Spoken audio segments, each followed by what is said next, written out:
क्या माजी में भी कोई ऐसा आपका पसंदीदा सियासतदान गुज़रा हो जिसको आपने पसंद किया, जिसका नज़रिया अच्छा हो? देखिए जी, पसंद तो सारे ही हैं। हमारी पसंद किसी न किसी हवाले से सब पसंद हैं। बात पसंद नापसंद की नहीं, बात है मसाइल की, अवाम के मसाइल की। जो अवाम के मसाइल हल करेंगे वो ही सही होंगे। अवाम को बिखेरना उनका काम नहीं था।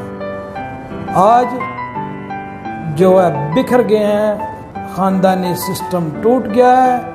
कोई पीटीआई का है, कोई नून का है, कोई काफ का है, कोई जीम का है, नहीं। सबसे पहले पाकिस्तान की बात करने नीचे वाले काम नहीं करने दे रहे और नीचे वाले कह रहे हैं हमें ऊपर वाले नहीं करने दे रहे। क्या आप ऐसा समझते हैं? बिल्कुल जी, ये तो एक इल्ज़ाम तराशी है।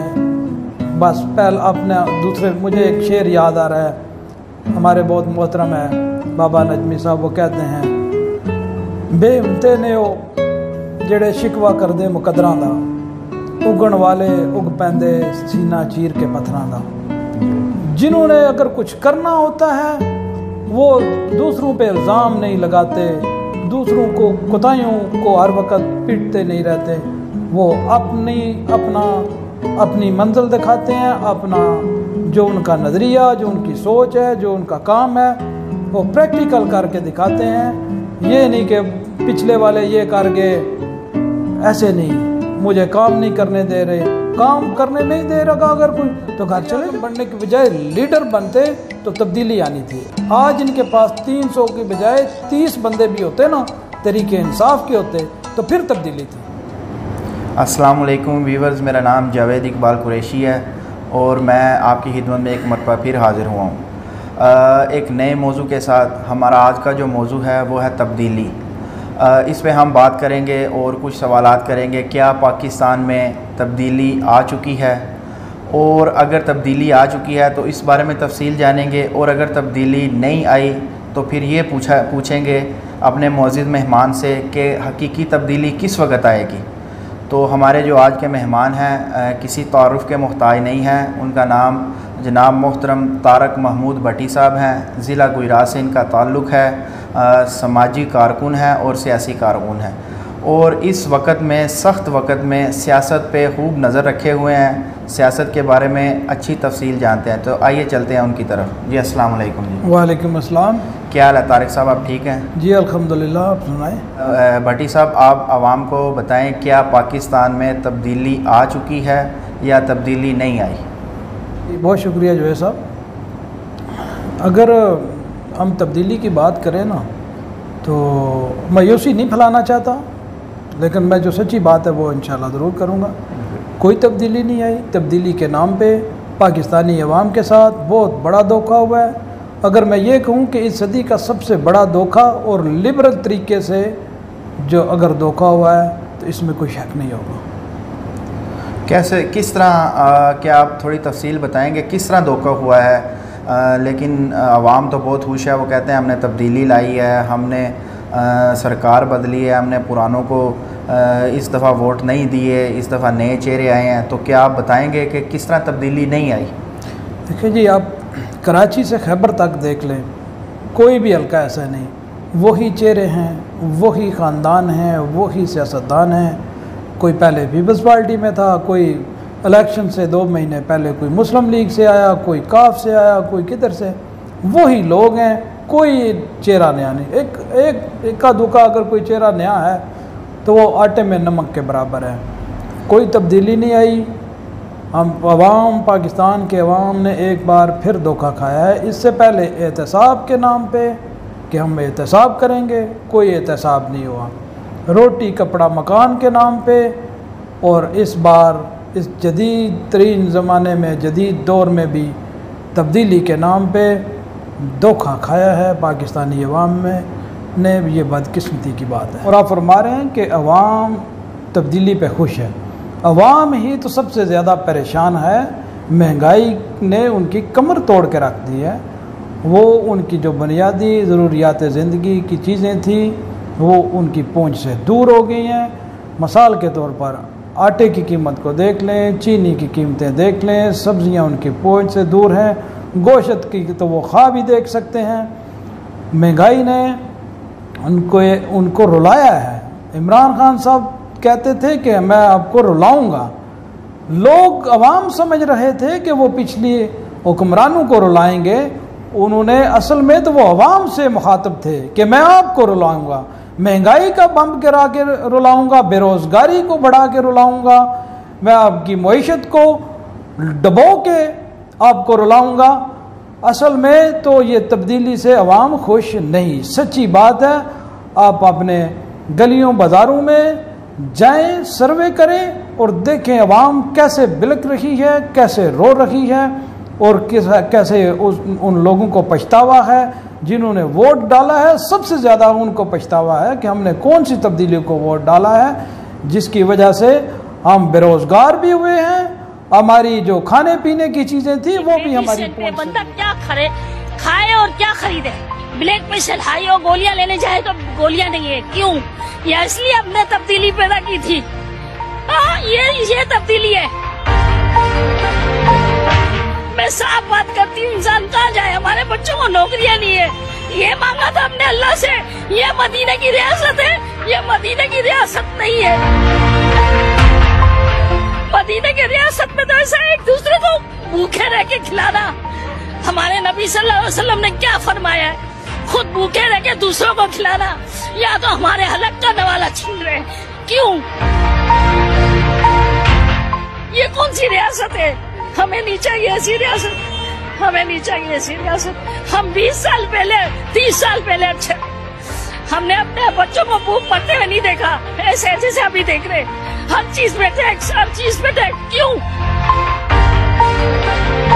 हम बिजली का बिल भरे, देखते रहे कि 300 यूनिट जले नहीं तो बंद कर दे। क्यों ऐसा है? गलत कर रहे हैं, गलत कर रहे हैं। स्त्री नहीं चलाओ, टीवी नहीं चलाओ। क्यों? ये कौन सी लोग हैं? आप परेशान नहीं बेटा, मेरा ब्लड प्रेशर हाई है। मेरी तबीयत रोएंगी तो आपकी तबीयत खराब होने दे। लेकिन मल्ले मदीने के मौत पे मौत आवे, मदीने के नाम पे, हम तो उसके नाम पे चले। मदीने के नाम पे, मेरी रियासत पे मेरी जान भी कुर्बान है। लेकिन मदीने का नाम लेके गलत कर रहे हो तो आप लोग। हर बंदा मिलावट है। क्या करे ये बेचारे, क्या करे बताओ? ये क्या करे? अवाम नौकरियां नहीं है, खाना नहीं है, पकाना नहीं है, क्या करेंगे ये लोग? चोरी चकारियां करेंगे बेचारे, क्या करें? कहाँ से लाएं? इतने तुम्हारे पास पैसे हैं, बंगले हैं, तुम लोग दो ना, बांटो ना। क्यों नहीं बांटते हो? आप नहीं समझते कि कुछ बदलाव आया है, कि बिल्कुल वही सेटअप दोबारा सिर्फ एक नए नारे के साथ, तब्दीली नारे के नए नामों के साथ फिर दोबारा वही जागीरदार आ गए हैं, वही सियासतदान ख़ानदान जो 1947 से लेके आज तक मुसल्लित हैं। तो क्या फिर वही आ चुके हैं? नाम लेके बात करता हूँ। इमरान खान साहब ने तब्दीली का एक अच्छा नारा दिया था। सब चाहते थे, चेंज चाहते थे, इसमें कोई शक नहीं। लेकिन ये वही लोग हैं, वही सियासतदान पुराने। मैं आपको, बहुत बड़ा नाम है, मैं दिल से बहुत इज़्ज़त करता हूँ, शाह महमूद कुरैशी साहब। देख लें, पीपल्स पार्टी में भी वो भी, उधर भी वज़ीर ख़ारजा थे, आज भी वज़ीर ख़ारजा ही हैं। देखें, वो तो एक सियासी कारकुन है, सियासी रहनुमा है। इसके अलावा हफीज़ शेख साहब देख लें, वज़ीर ख़जाना है। पूरी काबीना देख लें, वही लोग जो पहले पीपल्स पार्टी में थे, काफ लीग में थे, मुस्लिम लीग में थे, वही दोबारा इक़्तिदार के बानू तक पहुँचे हैं, जिन्होंने इक़्तिदार का के इससे पहले मज़े ले चुके हैं। इक़्तिदार वही दोबारा इक़्तिदार में बैठे हैं। तो क्या आप नहीं समझते कि इस तब्दीली से कोई मुल्क में बदलाव आएगा, या कोई तब्दीली रूनमा होगी, या कि फिर वही पुराना निज़ाम, वही पुराने चेहरे, वही काम जो होते आए हैं आज तक, वही दोबारा होंगे? देखिए जी, पिछले 2 साल से क्या हो रहा है आप देख रहे हैं। आपकी तो बहुत गहरी नज़र है। आप तो इसके अलावा पूरी पाकिस्तानी अवाम देख नहीं रही बल्कि भुगत रखे हैं जी कि ये जो तब्दीली के नाम पे धोखा हुआ है उसको भुगत रहे हैं। कुछ लोग हैं जो अभी भी कह रहे हैं बाकी 3 साल पड़े हैं, बाकी 3 साल पड़े हैं। बात ये नहीं कि सड़कें बन जाएंगी, कोई निज़ाम नहीं। असल में सही मायनों में तब्दीली ये थी कि निज़ाम को चेंज करने वाले लोग होते। निज़ाम को लोग वही चेंज कर सकते थे जब लोग नए होते, तो निज़ाम भी नया आता। तो क्या आप बताएंगे कि फिर हकीकी तब्दीली किस तरह आ सकती है पाकिस्तान में अगर ये तब्दीली नहीं है? तो हकीकी तब्दीली तो तब होगी जब एक आम जो आवाम से बंदा उठेगा, आवाम के मसाइल को समझेगा, जिसने ख़ुद मसाइल देखे होंगे, जब वो इक़्तिदार के वानों तक पहुँचेगा तो फिर तब्दीली होगी। लेकिन इस तरह तो बहुत सी आम आवाम आई है, तब्दीली सरकार के साथ है।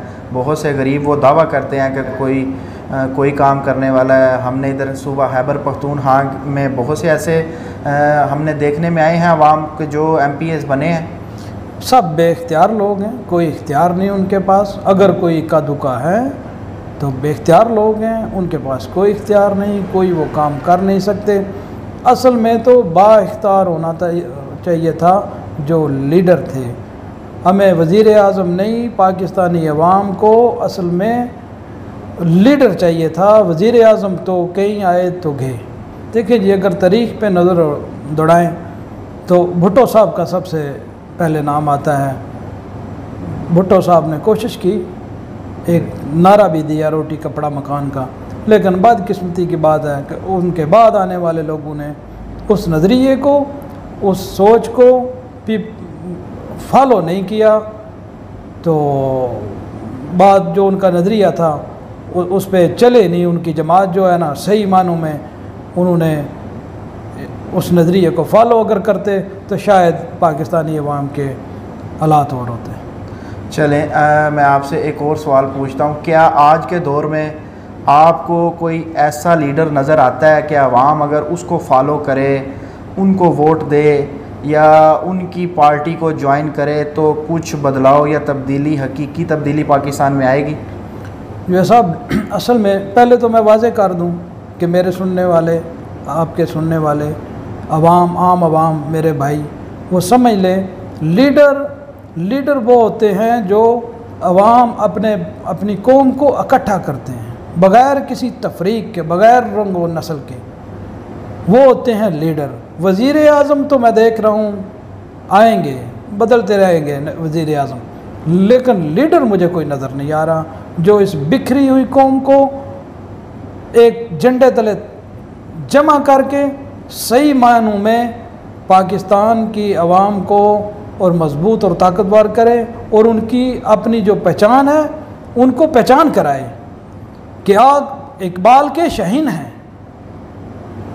तो क्या आपको फिर ये नहीं लगता कि इमरान खान साहब को भी खुद धोखा हुआ है तब्दीली के नाम पे, कि उनको कहा गया हो शायद कि आप अगर इक़्तिदार में आएंगे तो आपको हम काम करने की खुली फैसिलिटीज़ प्रोवाइड करेंगे, सहूलियात देंगे, लेकिन बाद में आप वो काम करना चाह रहे हों लेकिन उनको काम करने नहीं दिया जा रहा हो? क्या आपको ऐसा लगता है या सिर्फ़ ये कि इमरान खान साहब ने ही अवाम को सबसे बड़ा धोखा दिया है? देखें जी, लोग नाराज़ हो जाएंगे जब मैं बात करूंगा, लेकिन कोई बात नहीं, सच्ची बात ना भी करूं तो फिर भी नाराज़ होना चाहिए। अवाम को सच्ची बात करनी चाहिए। इमरान खान ने सबसे बड़ा धोखा दिया है अवाम को। और इमरान खान वो वाहिद इंसान था जिसको पूरी पाकिस्तान की अवाम क्रिकेट की वजह से स्टार था, उसको सब मानते थे, सब मोहब्बत करते थे। किसी भी मसलक से, किसी भी जमात से, किसी सियासी जमात से, किसी तबके से भी तल्लुक़ हो, सब उसको पसंद करते थे। इसीलिए नौजवान तबका और बड़े लोग सब उनके धोखे में आ गए। उन्होंने सबसे बड़ा धोखा तो अवाम को इमरान खान साहब ने खुद दिया है। इमरान खान साहब को सिर्फ वज़ीर आज़म बनना था, वज़ीर आज़म बन गए हैं, अब आवाम भुगते। तो आप ये समझते हैं कि इमरान खान ये सिर्फ एक सियासी गेम है कि नीचे वाले काम नहीं करने दे रहे और नीचे वाले कह रहे हैं हमें ऊपर वाले नहीं करने दे रहे, क्या आप ऐसा समझते हैं? बिल्कुल जी, ये तो एक इल्ज़ाम तराशी है। बस पहले अपने दूसरे, मुझे एक शेर याद आ रहा है, हमारे बहुत मोहतरम है बाबा नजमी साहब, वो कहते हैं बेहिम्मते ने वो जेड़े शिकवा कर दे मुकदरां दा, उगण वाले उग पैंदे सीना चीर के पत्थरां दा। जिन्होंने अगर कुछ करना होता है वो दूसरों पे इल्ज़ाम नहीं लगाते, दूसरों को कोताहियों को हर वक्त पीटते नहीं रहते, वो अपनी मंजिल दिखाते हैं, अपना जो उनका नज़रिया, जो उनकी सोच है, जो उनका काम है वो प्रैक्टिकल करके दिखाते हैं। ये नहीं कि पिछले वाले ये करके, ऐसे नहीं, मुझे काम नहीं करने दे रहे, काम करने नहीं दे रहा अगर कोई तो घर चले जाओ। जी ये बात आपने बहुत माकूल की। चलें अब आप हमें इजाज़त दें, फिर इंशाअल्लाह ताला फिर किसी नए मौजू के साथ हाज़िर होंगे। जी व्यूअर्स, आपको हमारा ये आज का टॉपिक कैसे लगा कमेंट्स बॉक्स में लाजमी बताइएगा और ये भी हमारे चैनल को सब्सक्राइब भी कीजिएगा। जी भट्टी साहब, बहुत बहुत शुक्रिया आपका, आपने अपने कीमती वक्त से हमें वक़्त निकाल के एक मरतबा फिर इनायत बख्शी है। फिर इंशाअल्लाह ताला आपको नए मौजू के लिए दोबारा दावत देंगे। बहुत शुक्रिया आपका। जी बहुत शुक्रिया जी, अल्लाह हाफ़िज़।